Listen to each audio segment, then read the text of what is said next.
কি এক অসহ্য জগতে আছি আমরা। এখন আমরা তাহলে কি করব বলেন? এমন তো হওয়া লাগবেই। আপনারা আগামী স্থানীয় নির্বাচনে কোন দলীয় প্রতীক নাই, একটা তরুণদের সামনে সুযোগ আসছে। তারপর একটা শিক্ষাগত যোগ্যতাও লাগবে। পুরো বাংলাদেশে আপনারা দাঁড়িয়ে যান। কোন দল সমর্থন দিচ্ছে এটা দরকার নাই, দলের চেয়ে জনগণের সমর্থনের উপরে পৃথিবীতে আর কোনো কিছু নাই। আছে বাংলাদেশের কোন দলগুলোর টাইম আছে আমাদের? এখন হলো আমাদের জনগণের দিকে তাকাইতে হবে। কত দল আইসে গেছে, 53 বছরে কোন দলে কিছু করতে পারলো না, ইনকামও ওরা দেয় না। প্রিয়তম সন্তানকে জন্ম দিয়েছেন,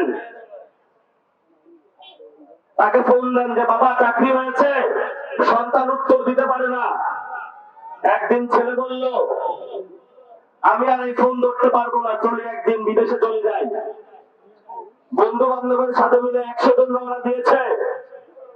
স্পেনের উপকূলে গিয়ে 90 জন মারা গিয়েছে, আর 10 জন উঠছে ওই পাশে। সেই লোকটা যখন টাকা পাঠায় দেশে মা বাপের কাছে, মা বাপ চিন্তা করে এত টাকা করে রাখবে, একটু ব্যাংকে নিয়ে রাখি। সহজ সরল বাবা ব্যাংকে গিয়ে টাকা রেখেছে। ওইদিকে ব্যাংক ম্যানেজার রাতের বেলা ফোন লাগাইছে, নেতা সাহেব আসেন, ব্যাংকে অনেক টাকা আছে, উঠায় নিয়ে যান। সঠিক প্যাড আর সঠিক তথ্য দিয়ে এসো সামলে নিব এক হয়ে। Monalisa sanitary napkin. নেতা আসছে, ম্যানেজার সাহেব জিজ্ঞেস করে কিসের ভিত্তিতে আপনাকে লোন দিব, আপনার কি কোনো জমি জায়গা ভালো কিছু আছে? এটা কিছু লাগবে না, ফোনটা নেন। ফোন ধরা দিছে, গালি দিয়ে বলতেছে তুই কিসের ম্যানেজার, আগে তাড়াতাড়ি ওকে ঋণ দে। ম্যানেজার বলে ওর তো কোনো কিছু নাই। আমরা যে কোন দলের কর্মী এটা কি ম্যানেজার বুঝে না? এক ধমকে ম্যানেজার চুপ হয়ে গেছে। কয়েকদিন পরে ওই ব্যাংক ঘোষণা দেয় যে সালাম কোম্পানির মূল্য হলো 22,000 কোটি টাকা, ব্যাংক থেকে আপনার পকেটের টাকা লয়ে গেছে 1 লাখ কোটি টাকার উপরে। তারপরে ওই সালাম বলে এখন কিভাবে রক্ষা পাবো? এখানে ব্যবসাতে আরো টাকা লাগা। কই লাগাবো? সালাউদ্দিনের পিছনে লাগা।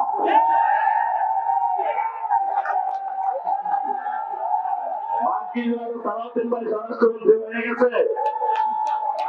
এখন সব ব্যবসায়ীদেরকে ফোন দেয়,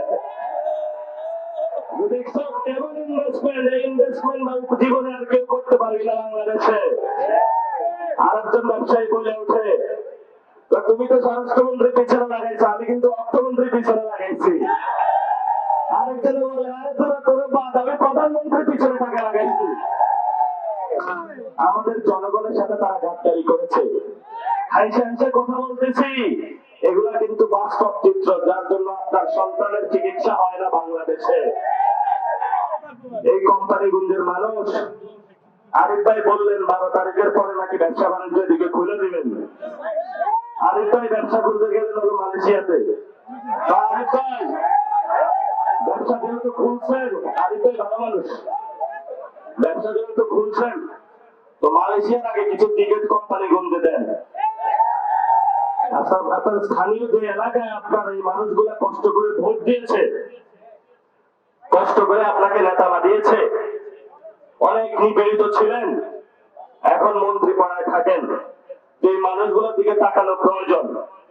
যদি মানুষগুলোর দিকে আপনি না তাকান 5 বছরে, আগামী ইলেকশনে বা স্থানীয় নির্বাচনে এই মানুষগুলো আপনার দিকে তাকাইবে না। যেমন কর্ম তেমন ফল, এটাই তো বাস্তবতা নাকি? আমি তো আজকে চুপ করে আছি, কোনো কথা বলতেছি না, কাউকে বলতেছি বলার দরকার নাই তাদেরকে। এখন সময় এসেছে আমাদের হাতে ক্ষমতা তুলে নেওয়ার। আজকে থেকে ব্যবসায়ী ভাইয়েরা পুরো বাংলাদেশের ঐক্যবদ্ধ হন। যত বড় ফলে আসুক, আর কোন বাংলাদেশে আমরা চাঁদা দিব না। আজকে থেকে সরকারি অফিসে জনগণ আপনারা ঐক্যবদ্ধ হন যে যত বড় অফিসারে হোক না কেন, আমরা কোন দুর্নীতিতে ঘুষের টাকায় অংশগ্রহণ করব না। আজকে থেকে যারা আপনাদের সন্তান পড়াশোনা করে বিভিন্ন প্রতিষ্ঠানে, সেই প্রতিষ্ঠানে গিয়ে বলেন, হেডমাস্টার সাহেব, শিক্ষক সাহেব, এলাকার জল খান, এলাকার পানি খান, এলাকায় সম্মান পান, বাচ্চা পাঠাই স্কুলে, সঠিক টাইমে স্কুলে আসতে হবে, কোনো নথিপতি চলবে না বাংলাদেশে।